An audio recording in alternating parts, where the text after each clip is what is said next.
With his vision of the human form, Auguste Rodin changed the history of sculpture.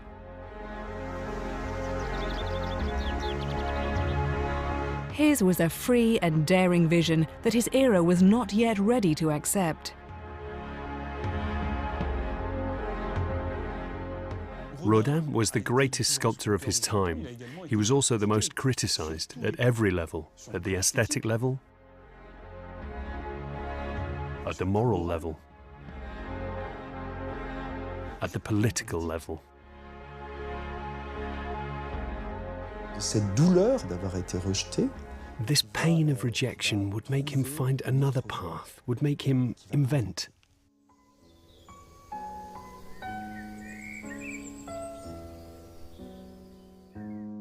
Throughout his life, Rodin explored the human body. Quite freely and despite controversy, he followed his intuition and his pleasure. The sculptures that came out of relationships he had with his models, particularly Camille Claudel, were also intended to kindle a crazy desire, an absolute desire, a desire that was both incredibly carnal and incredibly pure, to make love to a statue.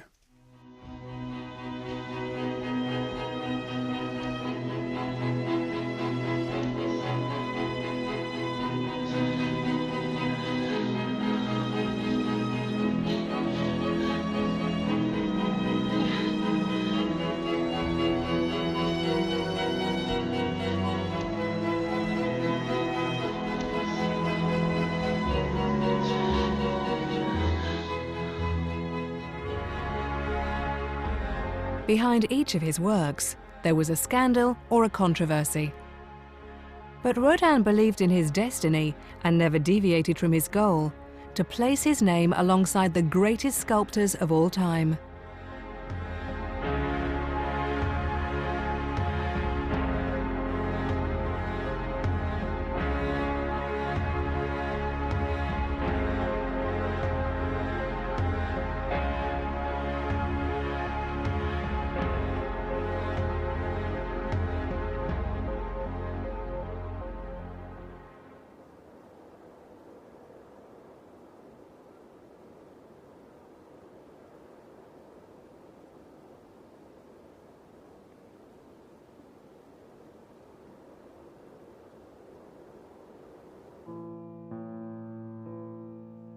Auguste Rodin was born in Paris on the 12th of November 1840, into a social background that gave no indication of the destiny that he would follow.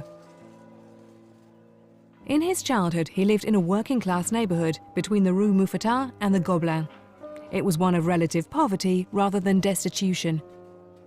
His father, Jean-Baptiste, was a police inspector, and his mother didn't work. He had a sister, Maria, who was much like him. She was his confidant and his best friend. She died at the age of 25. Rodin était un enfant assez timide. Rodin, as a child, was quite shy, quite reserved, quite sullen even. Rather sad, rather solitary too. He seemed to have had difficulties making friends. He did not do well at school. He was not a good student. They didn't really know what to do with him. He loved to draw. Around the age of 10, the young Auguste discovered his first models in a grocer's shop, on paper bags made from the pages of illustrated books. He copied them.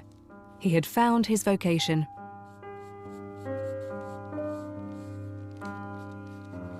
At 14, Rodin managed to persuade his father to let him go to the Imperial School of Drawing.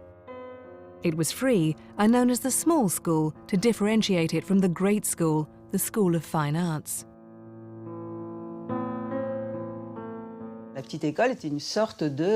The small school was not a school destined for makers of statues, that is, sculptures destined for great sculpture, but rather for decorators, if you like. That was already a little disappointing for him, but it did allow him to earn a living, to get small jobs in order to start working in the profession.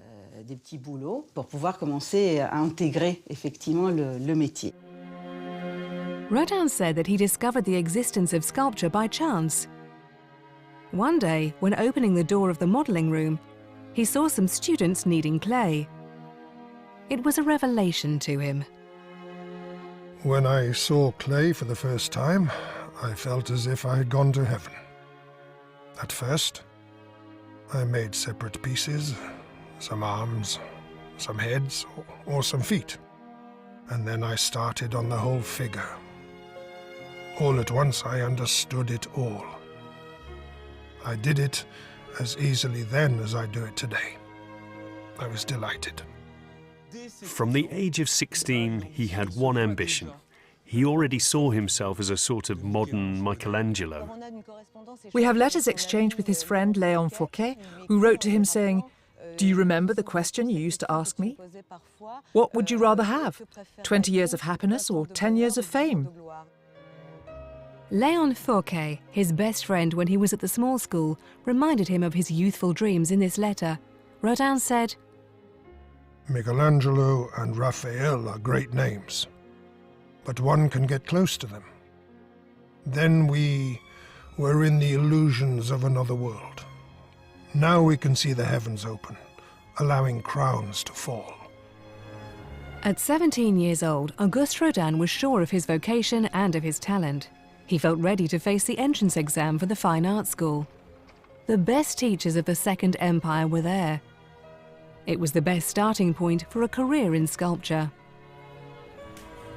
La formation à l'école des beaux-arts, c'était quand même une sécurité. The training at the Fine Arts School could give its students security. It allowed them to benefit from good quality teaching and allowed them to officially join a recognized established training course. It opened a considerable number of doors. Rodin dreamt of fame, but the years that followed were those of failure and frustration. 3 times he failed the entrance exam to the art school. Il voudrait aller à l'école des beaux-arts. He wanted to go to the Fine Arts School. He really believed in this academic education. It was terrible for him because friends younger than him were accepted. He saw them go there, including his friend Fouquet, with whom he had corresponded at length. Cet échec consécutif à 3 reprises. To fail consecutively 3 times was something that was very painful for Rodin. The year he was 22 was undoubtedly the darkest of his life. After his failure at the art school, a tragedy occurred. The death of the person who had always supported him in his vocation, his sister Maria. She died of smallpox at the age of just 25. C'est un choc terrible parce que It was a terrible shock because they were companions, they were extremely close. And because both Rodin and his sister had a certain mysticism. That's why, on the death of his sister, he wanted to join a religious order. sa sœur, il va vouloir entrer dans les ordres. Overwhelmed by grief, Rodin decided to abandon sculpture. He entered the Congregation of the Blessed Sacrament as a novice under the name of Brother Augustin. This was at the very time, at the start of 1863, when he had failed everything. Religion became a sort of refuge. Very soon, Father Aymar realized that the young man couldn't be obedient to 2 vocations at once, and that he would serve the Lord better by practicing his art. He encouraged him to make models. He even agreed to pose for him. Father Aymar did not like his bust at all. He thought that his head looked like Satan with horns. He did not like it at all. Father Aymar quickly realized that, yes, he was a mystic soul, of course, but that was not his path in life. He had to make his own path, which was sculpture. Rodin left the order after a few months.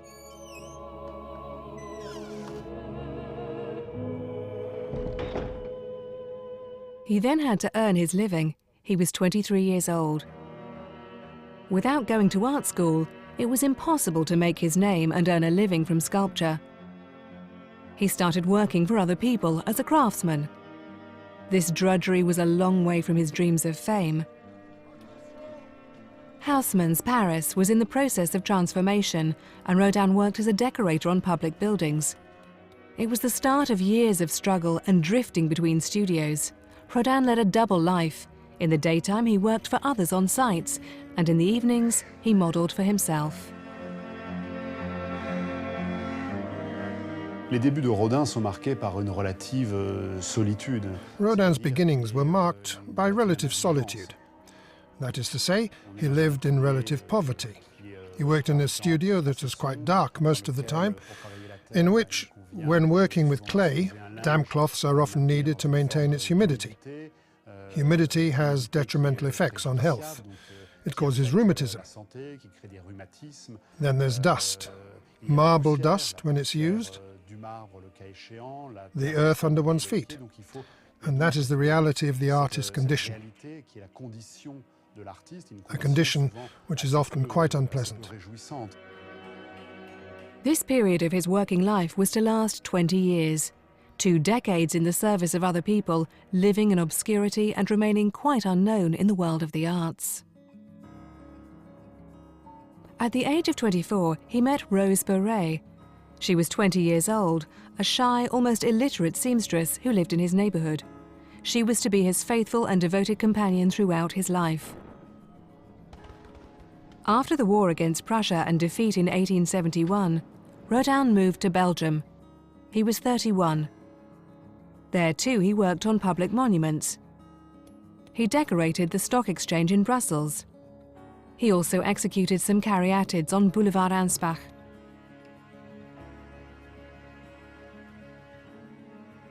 Rodin worked ceaselessly, and gradually he learned every aspect of his profession. But it was becoming more and more urgent for him to leave the world of decoration and to make his name at last in sculpture. In 1876, he had finally saved enough money to realize his youthful dream, the necessary step in order to pursue a career in art. A journey to Italy to study the great masters of the past. Et là, il est totalement bouleversé par la rencontre de He was completely overwhelmed by the work of Michelangelo, and it was to influence his work completely. It was formulated, claimed and assimilated by Rodin. It was a complete change. The twisting of the bodies, the tormented poses, and the life that seemed to animate Michelangelo's works contrasted with everything Rodin had learned. He made sketches, he drew, and he wrote to his companion Rose Beret. I think the great magician Michelangelo is showing me some of his secrets. This journey to Italy was effectively his last chance to be able to show the Parisian art system, essentially, that in spite of everything, he would succeed in some way. But he was still lacking one essential thing, the recognition of his peers. And recognition could only come through the acceptance of one of his works at the Paris Salon.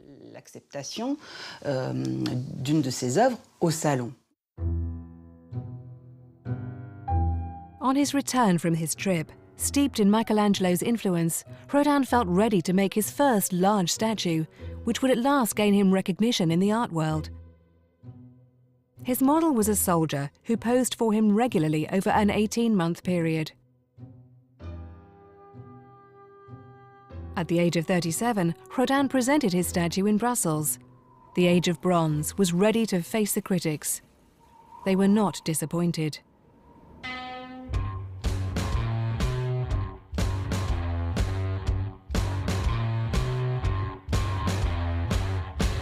God is everywhere.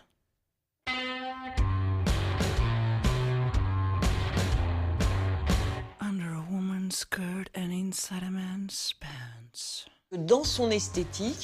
In his aesthetic, at some point, when he sculpted a man's body, the buttocks could sometimes be sublime. You want to grab hold, you want to touch, you really want to be in physical contact with it. There's a form of strength and power you don't traditionally find in the studios, in the schools, in the more academic system. There you have bodies that are smoother and perhaps more submissive also. The Age of Bronze marked a departure from the statues of the time. It contained no reference to history or mythology. It was just an erotic and carnal being, a man who was perfect, too perfect.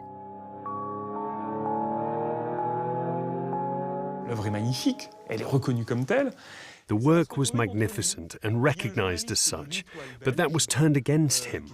A journalist from the Étoile Belge anonymously wrote an article in praise of it, saying, "Marvelous sculpture, but there are certainly parts of it," he suggested, "that have been cast directly from life." Sur l'homme. C'est-à-dire qu'au lieu que ce soit, meaning that instead of it being a work of imitation, there had been some cheating. Cette accusation, This accusation upset him terribly. He said, "I'm not even known yet, and there are already shameful suspicions over my career when I don't even exist." In the middle of the controversy, Rodin wrote this despairing letter to his companion Rose Beret. I am rejected. People say I made a cast of a corpse and set it on its feet. Nonsense. You can tell now that life will be hard. The future is gloomy. We must look forward to poverty. For Rodin, this controversy was a severe setback. In reality, it would open the gates to fame for him. toute forme de publicité est une bonne publicité. All publicity is good publicity. And that's exactly what happened with the Age of Bronze. This harmful, negative and damaging rumour was turned into an incredible compliment. Rodin was the person who was capable of making models that were better than the real thing. After 3 years of controversy, Auguste Rodin finally won his battle. The French state purchased a bronze cast of the Age of Bronze. The sculptor then joined the very small circle of Parisian artists. He'd had to wait till he was 40. In that same year of 1880, he received his first commission from the state, a commission which finally gave him the status of an official artist. The Ministry of Fine Arts asked him to produce a portal for the planned Museum of Decorative Arts.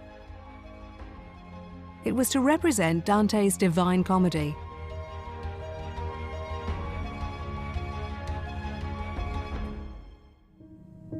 Rodin would work on it for 20 years without ever finishing it. He called it the Gates of Hell.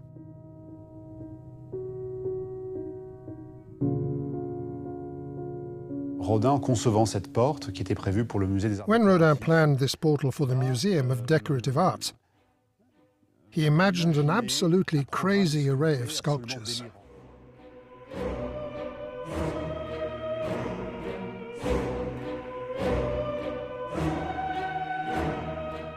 C'est-à-dire qu'il va y avoir There would be a large number of figures, almost in 3 dimensions. You could almost walk around them as they jutted out from the door so much. They almost jumped out from the surface of the door. The poet Rainer Maria Rilke gave a remarkable description of it at the time. Rodin endowed hundreds of figures barely any bigger than his hand with the life of every passion, the blossoming of every pleasure and the weight of every vice. He created bodies that clung to each other like beasts devouring each other, and they fell as if into an abyss. Heavy clusters of human forms in which rose the sweet sap of sin.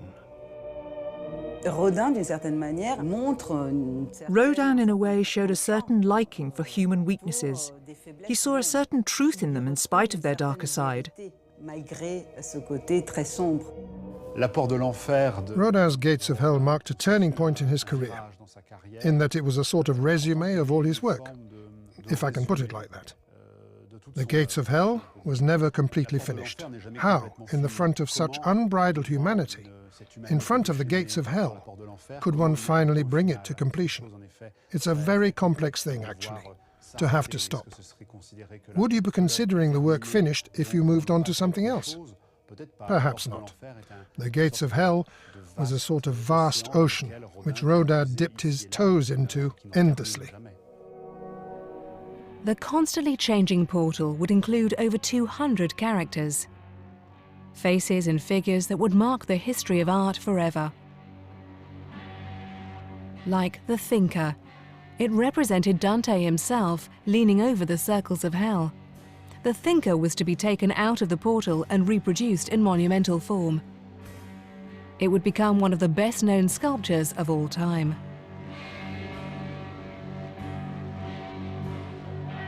Other characters would be extracted from the gates of hell and enlarged. The Three Shades, which is a single statue from different angles. Ugolino and his children, which represents a prisoner driven mad by hunger and preparing to eat his dying children. And finally, the most moving work of all, Paola and Francesca, which would become the Kiss.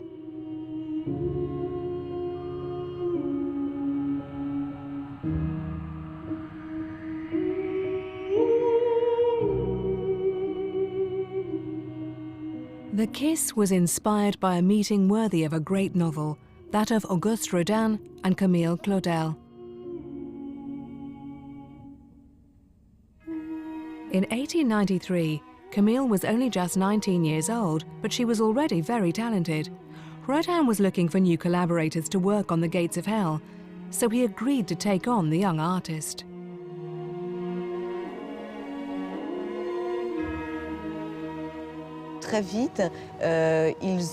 Very quickly, they had in common an obsession with work and a love for the profession, which brought them together at once.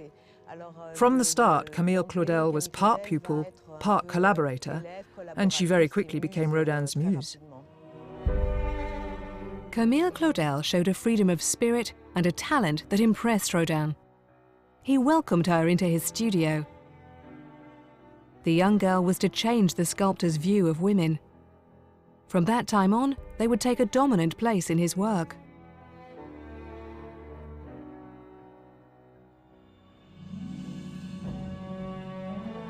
Captivated by her youth and beauty, Rodin asked Camille to pose for him.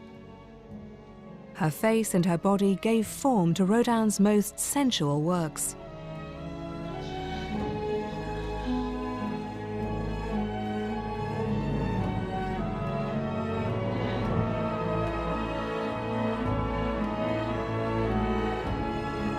At the age of 42, Rodin fell in love with this girl who was half his age.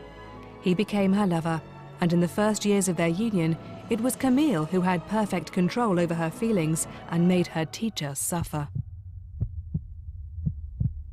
My ferocious friend, my poor head is sick, and I can no longer get up in the mornings. Why didn't you wait for me in the studio? I can't stand it anymore.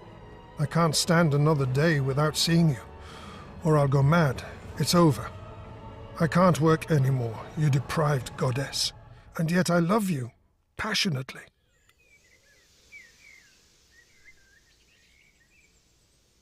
The couple spent their happiest times away from public view in this chateau near Azay-le-Rideau in Turin.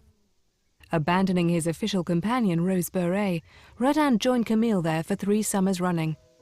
Long months of sharing and work. Away from his official obligations, Rodin soaked up the countryside, and the pair devoted themselves to their work. Camille had started to break free of her teacher.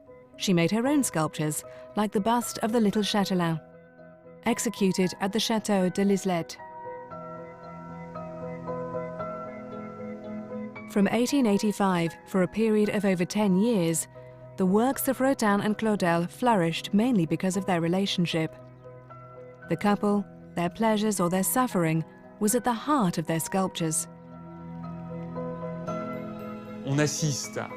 One can see an exchange, a dialogue, let's even say, an artistic debate which is exceptional, extraordinary. On the one hand, there's Rodin, with his works that are very much fed by a male dominant.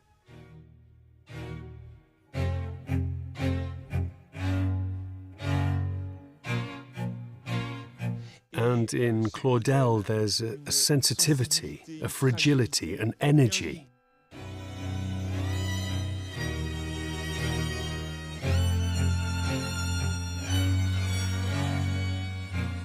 We must not see Camille Claudel as a little lost creature, not at all. This was one of the most beautiful, the most exceptional of duels in the history of art.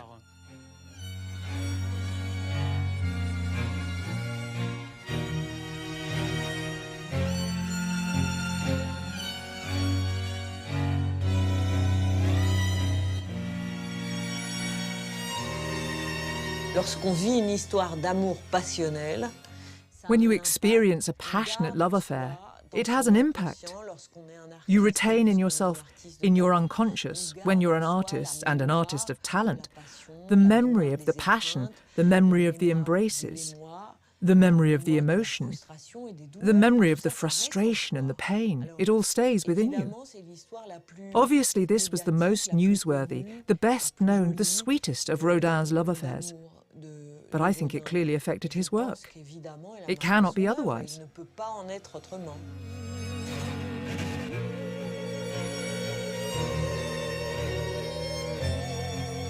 Camille Claudel had opened the gates to sensuality for Rodin. The female body became his main source of inspiration. In the sculptor's studio, there was a constant toing and froing of naked models.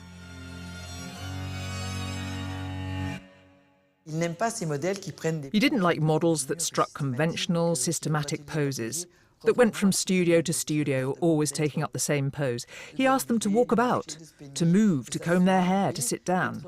And he made the choice. He made very quick sketches in his notebooks. He said he was an observer of life. One can really imagine him as a hunter on the trail. I'm used to seeing my models evolve, to see them wandering around naked in my studio. By seeing them living naked like this around me, I've become familiar with all their movements. It's often when they come out of their pose that they reveal all their beauty to me.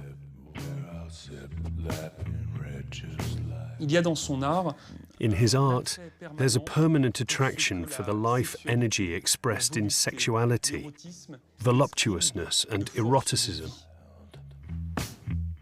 His fascination with the female body led the sculptor to have intimate relationships with his models. In the connection of empathy, of fusion between Rodin and his models on the one hand and artistic expression on the other, there's an equivalence. It's quite certain that Rodin was full of libidinous energy when he created. This was the period when he executed undoubtedly the most erotic sculptures of his time.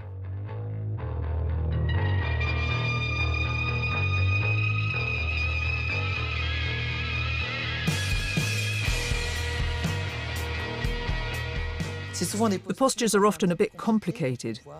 When you see the bodies, it takes a while to understand how it works, if I can put it like that.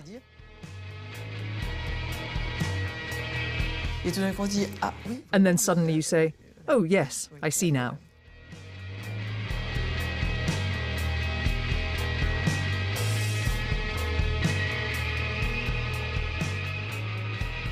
In the latter part of his life, he tirelessly continued his study of the female body. Most of his drawings were seen as an attack on public and religious morality. In the press, he was the target of caricatures, and the critics described him as a pornocrat and satyr. Rodin was unanimously admired as a sculptor. What caused the problem was his way of approaching subjects. It was the orientations, the visions he had. He could have given in to the tastes of the majority. He had the means. But he always refused to do so in the name of his principles, in the name of his uniqueness, and he was extraordinarily tenacious. That was the incredible freedom of which he was capable. It was a freedom that Rodin would place above all else, even Camille Claudel. In 1891, in their hideaway at the Château de l'Islette, Camille found herself alone. Rodin was busy in Paris with more and more commissions, and Camille looked for any argument to bring him to her. Mr. Rodin, I'm writing to you again as I have nothing to do. I sleep naked to make myself believe you're here. But when I wake up, it's not the same. Yours, Camille. Above all, don't deceive me anymore.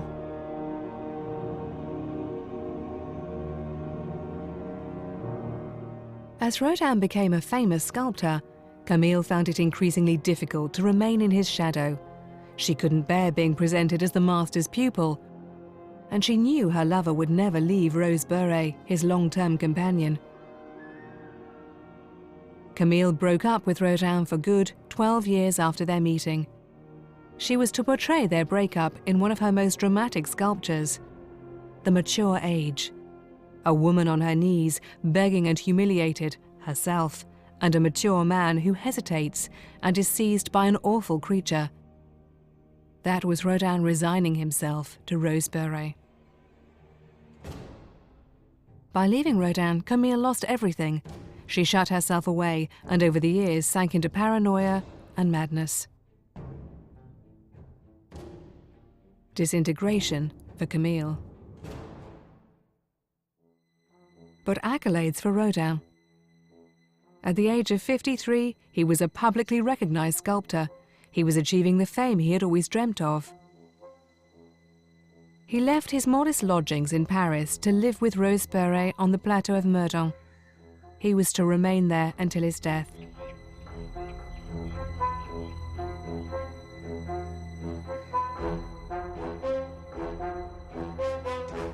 After The Gates of Hell, he received other major commissions.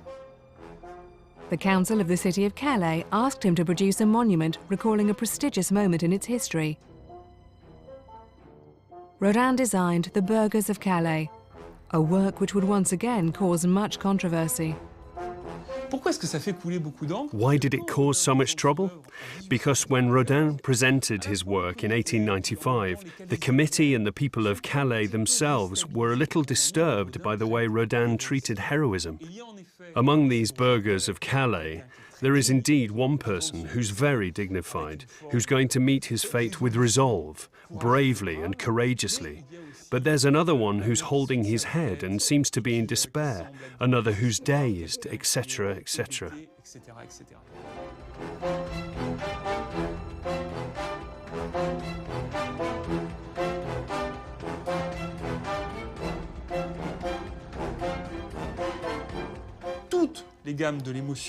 The whole range of human emotions are shown in what should be the archetype of heroism, and that was very disturbing.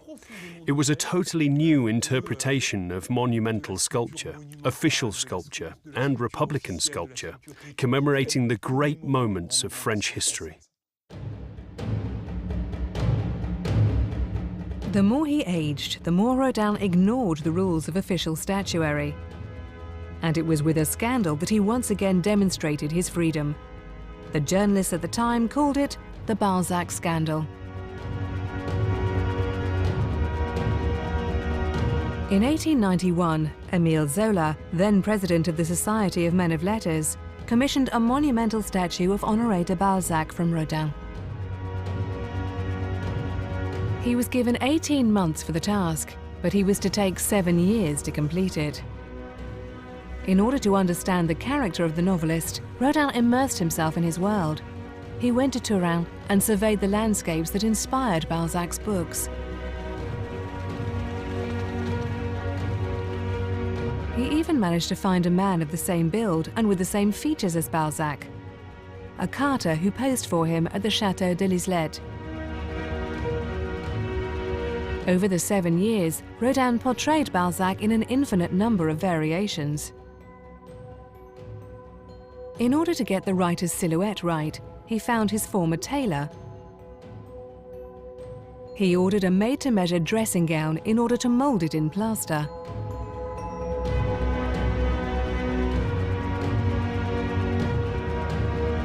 And after all these years of research, Rodin finally produced his own vision of the writer. It was a vision that no one could have imagined. This Balzac didn't look like Balzac. The face wasn't Balzac's face as one automatically thinks of it.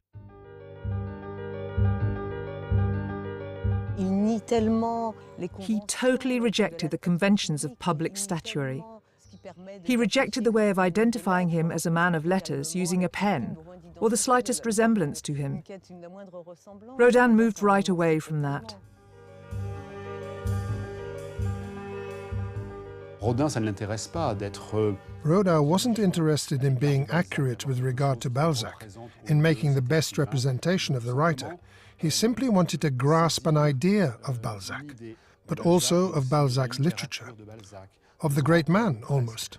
The idea was to go beyond the simple stature of the writer, to move towards something more fitting with genius.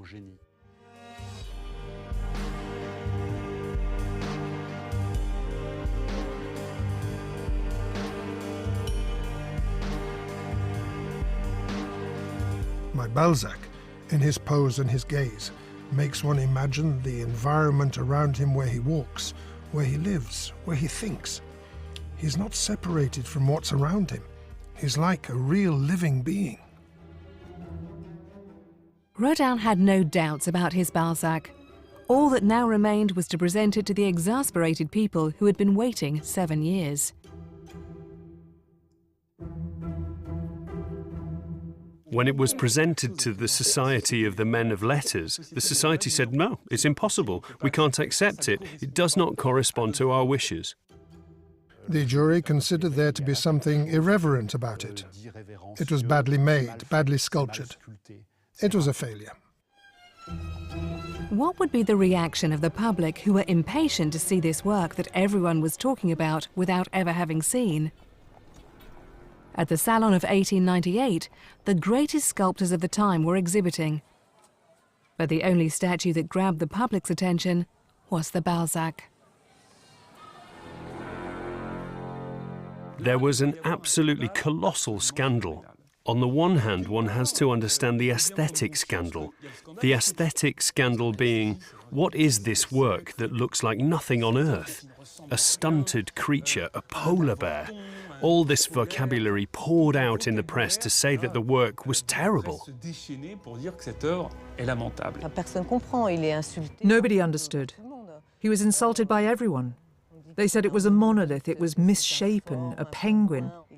It was attacked in every way possible.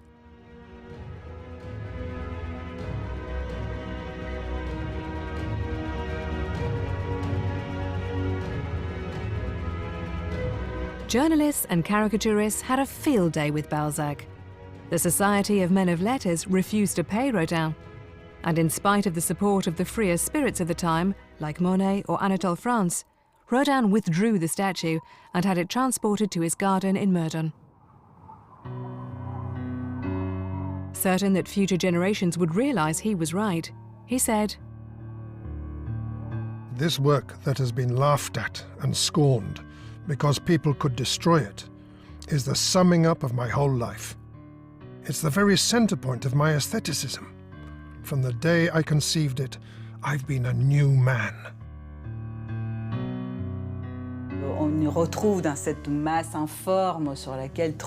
In this misshapen form on which sits the powerful skull, the symbol of creative genius, one can perhaps see a resemblance to the image that Rodin would like to leave behind, a legacy for posterity made from his own work. À la postérité de son propre travail.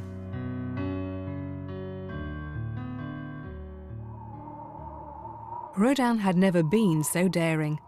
The history of sculpture can be divided into pre-Balzac and post-Balzac periods. Il est considéré pour certains comme une forme de basculement d'une. It's considered by some people as a sort of tipping point in sculpture, towards a free, expressionist and expressive form of sculpture. It really is an unprecedented piece of sculpture. C'est l'artiste qui a posé les bases pour l'évolution. He was the artist who laid the foundations for the development of modern sculpture. He was the artist who acted as a link, if you like, between the two centuries.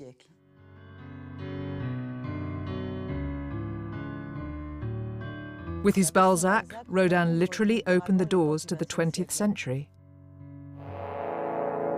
But Balzac shocked curating circles so much that it was only in 1939, 20 years after the sculptor's death, that his statue was finally erected in Paris.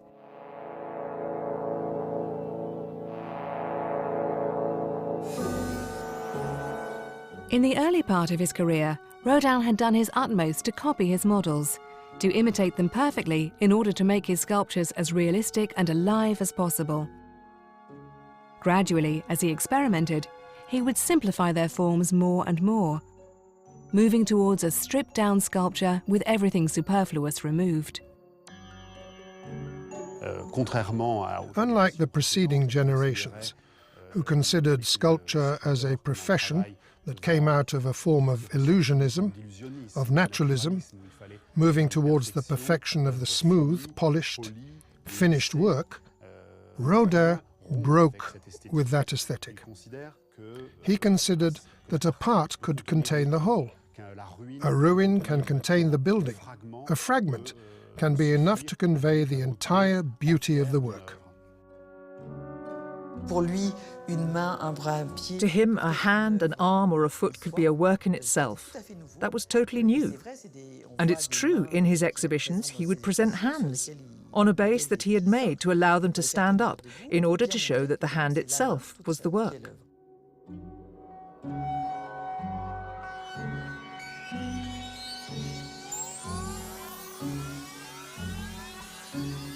One piece summed up this new aesthetic surge. A small, damned soul, originally designed for the gates of hell. It was to become meditation. For Rodin, it was the incarnation of absolute beauty. He said of it, "In it, the study of nature is complete. I put every effort into making the art as complete as possible. I believe this plaster is one of my best finished and most advanced works." He left joins showing, the marks of tools, and he allowed chance and accident to contribute to the work of the creator. That's something inherent in his work, and something that gives it its modernity and richness. It seems so obvious to us, because it has become part of our aesthetic, but it wasn't like that at the time. It was highly criticized. He was depicted in illustrations as a caricature, where, for example, there would be Rodin pushing a wheelbarrow with feet, arms, legs and torso sticking out. And it said, "This is Rodin preparing an exhibition." It was something that was hard for people to understand at that time.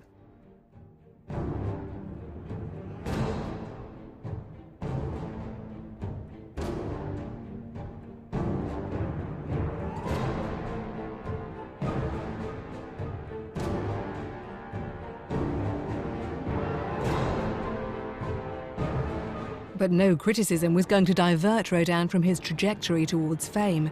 At the age of 60, it was time for him to make his work known across the world. He would do so by coming up with a publicity campaign to mark his public recognition.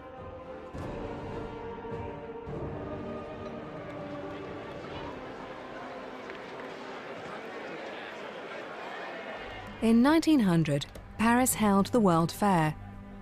It was the largest exhibition ever held in France. 50 million visitors from all over the world would come to this showcase for the country.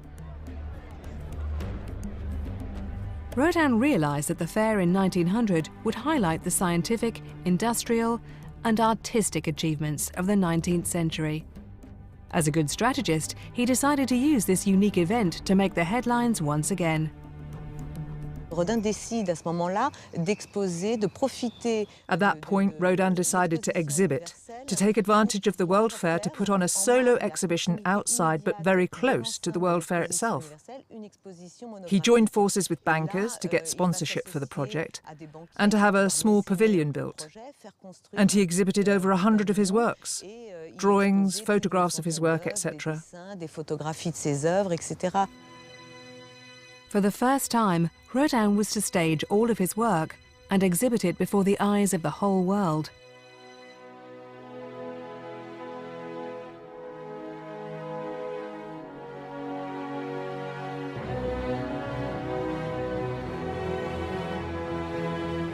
Rodin decided to show only plaster or marble works. Around each of them, there was light and space. The whiteness fascinated people and contrasted with the overcrowded exhibitions of the time.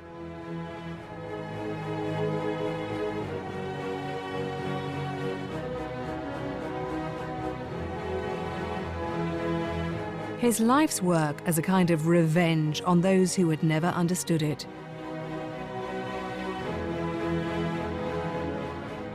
Il veut être accepté par ses pairs, par ce cercle restreint.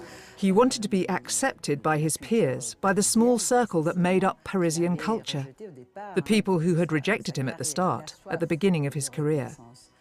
He was hungry for recognition.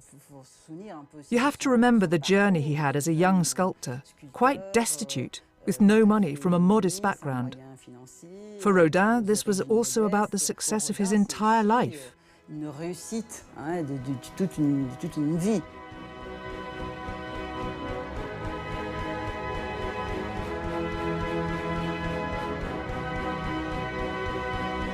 And soon, art lovers from all over the world were crowding to the Alma Pavilion.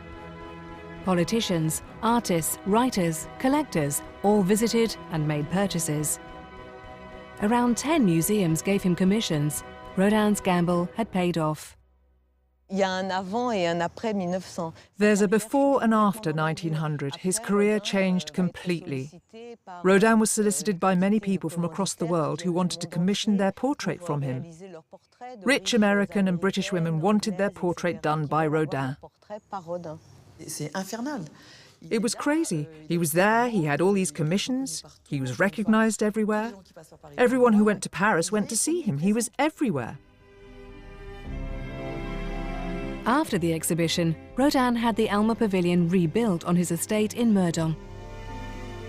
He did not produce any more major works, but he used the work from his whole career. At that time, he ran a prosperous enterprise. Around 50 craftsmen and labourers worked for him. Casters, modellers, masons, enlargers, all these employees allowed Rodin to carry out his commissions, which were now coming from all over the world.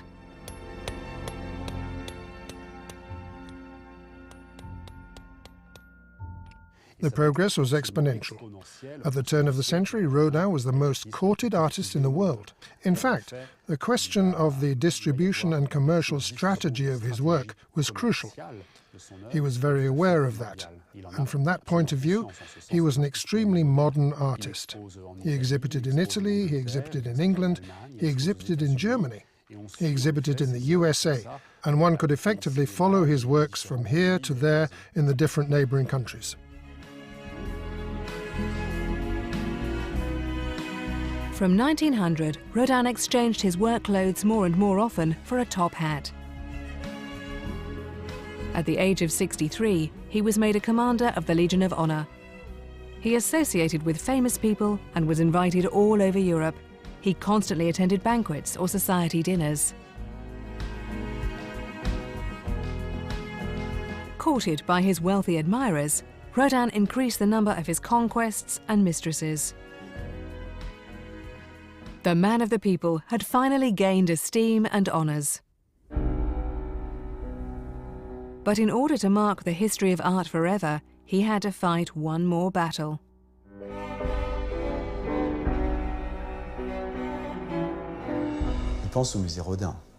He thought of a Rodin museum.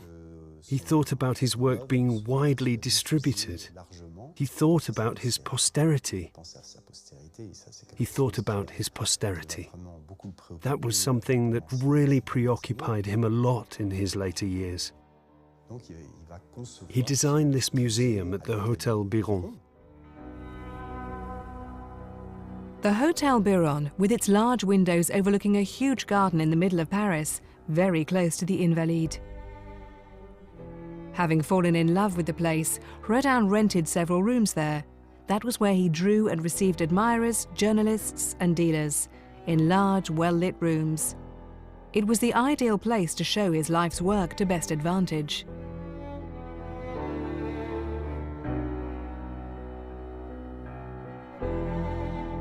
I give to the state all my works, in plaster, marble, bronze, or stone, and my drawings.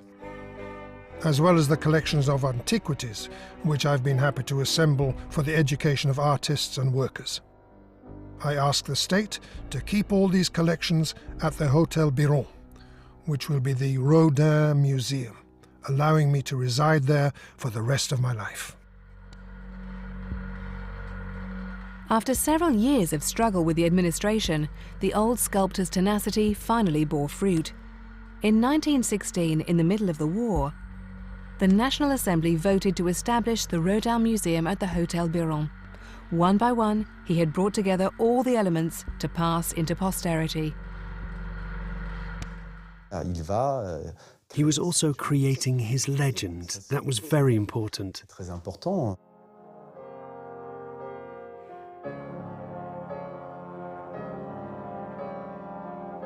It's interesting to see how he controlled the tools he had available, having a very contradictory critical mass concerning himself. Posing to give the impression of a solitary artist carving marble when that was no longer the case. The photography, the museum in the end.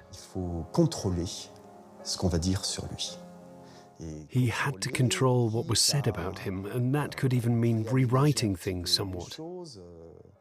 All that, in fact, allowed Rodin to pass into posterity as a sort of modern Michelangelo.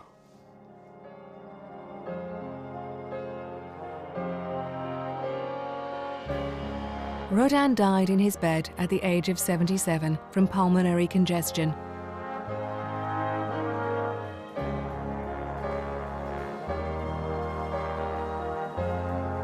He passed away in 1917. As the war was still on, the state refused to organize national funerals. His burial, therefore, took place at his estate in Meudon.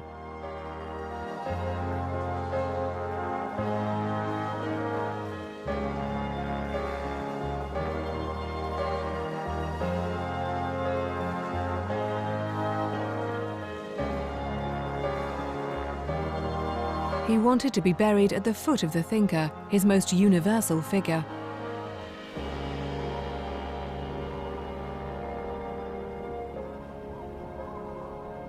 The thinker is now a sculpture as easily recognized as the works of Raphael or Michelangelo, the great masters that in the end Rodin succeeded in joining.